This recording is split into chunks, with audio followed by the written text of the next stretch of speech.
It wasn't until last year that I discovered the existence of George M. Cohan, and I very quickly became very curious about his work. I found out about him by watching Yankee Doodle Dandy, which very quickly became a favourite film of mine. James Cagney gives this fantastic performance, and although I had no information on which to base his performance or to see if it was accurate or not, I thoroughly enjoyed his performance, and it really got me intrigued about Cohan as a playwright.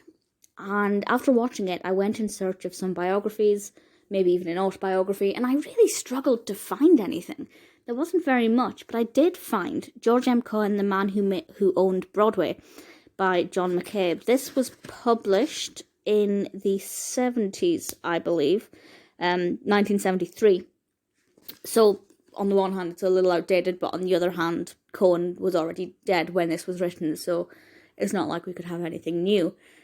And I read this in about 3 sittings, and I have to say it's absolutely fantastic. So I'd like to recommend this if anybody's interested in Cohan, learning about his life and his plays. I will talk about the balance between the two in this book in a second. But also about theatre at the turn of the century, and particularly Broadway. There is obviously, due to the nature of his career, quite a bit of this dedicated to Broadway.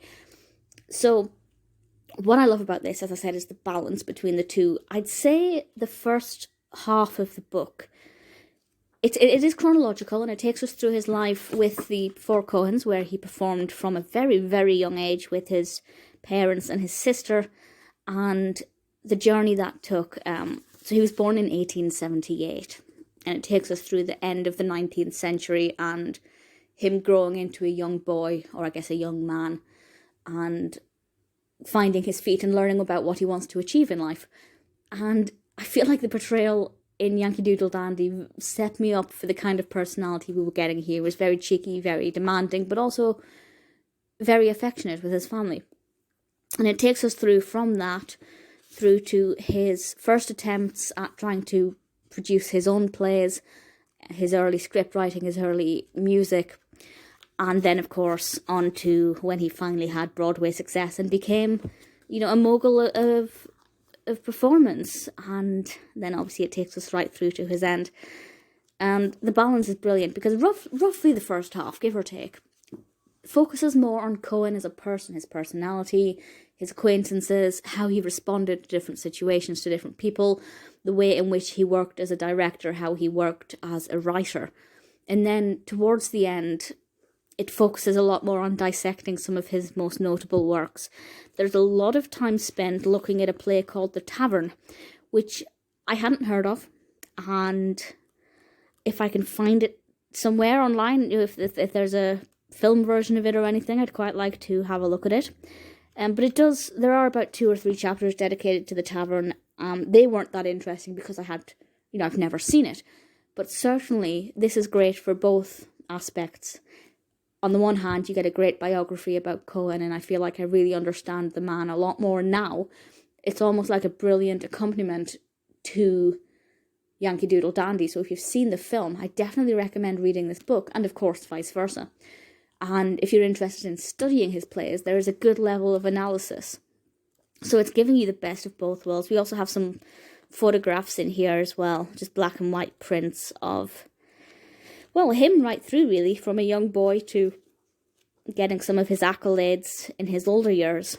What I loved about this particularly is, at the end, this isn't really a spoiler, you can't really spoil it, it talks about his relationship with Yankee Doodle Dandy, the film, and the input he had. Now, before reading this, I didn't know that Cohan was alive when the film was made, because I never looked at the dates, I never cross-referenced the two. But not only was he alive when it was made, but he actually had some involvement and he had a chance to have his say. And apparently he was pleased, very pleased, with Cagney's performance and really supported him being cast as Cohan himself.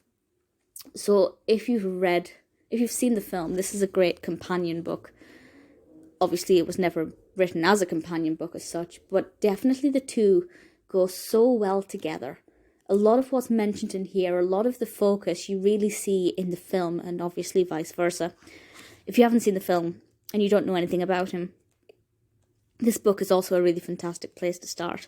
So if you're interested in early 20th century theatre, or you're interested in Cohan, or you've seen Yankee Doodle Dandy and you want more information, I cannot recommend The Man Who Owned Broadway enough. It's, as I said, it's by John McCabe. It's absolutely brilliant. I found this on Amazon. It wasn't very expensive, definitely less than £10. It wasn't, it wasn't a chaotic price.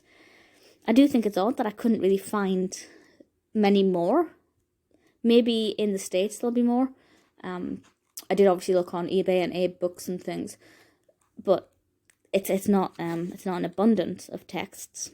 Certainly I recommend this book. I thoroughly enjoyed it. If I ever want to write about Cohan or delve back into his life or a certain of his works, The Man Who Owned Broadway is without a doubt one that I can turn to.